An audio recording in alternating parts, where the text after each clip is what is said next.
6 سن ہجری میں یہ حدیبیہ کا واقعہ پیش آیا تھا کہ نبی پاک صلی اللہ تعالیٰ علیہ وسلم نے پہلے تو ایک خواب دیکھا، ٹھیک ہے، اور اس خواب میں یہ دیکھا کہ آپ صحابہ کرام کے ساتھ مکہ مکرمہ گئے، عمرہ کیا، طواف کیا، اس کے بعد حلق کیا، تقصیر کی. تو نبی پاک علیہ الصلوۃ والسلام نے یہ خواب صحابہ کرام سے بیان فرمایا تھا، تو سارے خوش ہو گئے کیونکہ ہجرت کے بعد سے لے کے مکہ مکرمہ مسلمانوں کا جانا نہیں ہو رہا تھا. تو اب وہ صلح وہ اس سال پھر نبی پاک علیہ الصلوۃ والسلام 1400 یا 1500 صحابہ کرام کے ساتھ آپ مکہ مکرمہ کی طرف گئے، لیکن مکہ مکرمہ سے پہلے حدیبیہ کے مقام پہ کفار نے روک دیا اور انہوں نے عمرے کی اجازت نہیں دی، اور وہاں پر پھر صلح حدیبیہ ہوئی جس کا ایک اپنا طویل واقعہ ہے. تو وہاں سے پھر نبی پاک علیہ الصلوۃ والسلام واپس آ گئے، اور اس کے بعد پھر 7 سن ہجری میں وہ جو پچھلے سال کا عمرہ تھا اس کی قضا کے لیے ٹھیک ہے، آپ دوبارہ جو ہے وہ تشریف لے گئے. اور اس میں آپ نے یہ فرمایا تھا کہ پچھلے سال جتنے لوگ میرے ساتھ گئے تھے وہ تمام کے تمام جو ہے وہ اس سال عمرہ قضا کے اندر میرے ساتھ ضرور جائیں. اچھا، تو جو چند ایک اس میں سے شہید ہو گئے یا کوئی وفات پا گئے صحابہ کرام وہ رہ گئے، باقی جملہ صحابہ کرام نے پھر شرکت کی. اور یہ میرا خیال ہے ہجرت کے بعد پہلا عمرہ تھا. جی یہ ہجرت وہ جو 6 سن ہجری میں کرنا تھا وہ بھی پہلے ہی تھا، تو وہ ہو نہیں سکا. تو اب اس کے بعد 7 سن ہجری کے اندر 7 سال بعد نبی پاک مکہ پاک آئے تو عمرۃ القضاء کے لیے آپ گئے، اور یہ تھا 7 سن ہجری کے اندر. پھر 8 سن ہجری میں فتح مکہ ہوئی. ٹھیک ہے، تو فتح مکہ کے موقع پہ نبی پاک علیہ الصلوۃ والسلام جو ہے وہ تشریف لے گئے، اور وہ چند دن کا جو ہے نا وہ جو سارا فتح کا اور دیگر معاملات تھے وہ کرنے کے بعد واپس آ گئے. اور 9 سن ہجری میں اب حج کس سال فرض ہوا اس کے بارے میں 2 قول ہیں. ایک قول تو یہ ہے کہ یہ 9 سن ہجری میں فرض ہوا، اور دوسرا یہ ہے کہ یہ 10 سن ہجری میں فرض ہوا. اب اس کے بارے میں بعض علماء یہ کہتے ہیں کہ اگر یہ 9 سن ہجری میں فرض ہوا تھا تو پھر نبی پاک علیہ الصلوۃ والسلام نے خود اس سال حج کیوں نہیں کیا؟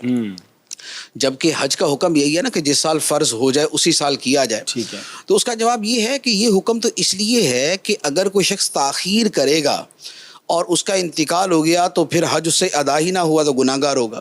لیکن نبی پاک صلی اللہ تعالیٰ علیہ وسلم کو تو اپنی وصال مبارک کا پتہ تھا، سبحان اللہ، کہ اگلے سال حج کے موقع پر جو ہے وہ میں یہاں پر موجود ہوں گا، میں حج کروں گا. تو اس لیے حج 9 سن ہجری میں فرض ہو گیا تھا، لیکن نبی پاک علیہ الصلوۃ والسلام 10 میں گئے. لیکن ایک قول یہ ہے کہ 10 سن ہجری میں ہی حج فرض ہوا. لیکن جو 9 سن ہجری کا حج تھا، مکہ مکرمہ تو فتح ہو چکا تھا، تو اب جو وہاں پر حج ہونا تھا وہ مسلمانوں کے زیر اہتمام، اور یہ پہلا حج تھا فرض ہونے کے بعد، اور یہ پہلا یعنی فرض ہونے کے بعد یا کم از کم مکہ مکرمہ فتح ہونے کے بعد. تو اب یہ ہوا کہ 9 سن ہجری میں نبی پاک علیہ الصلوۃ والسلام نے امیر حج کے طور پہ سیدنا صدیق اکبر رضی اللہ تعالی عنہ کو بھیجا، یعنی مسلمان ان کے ساتھ گئے.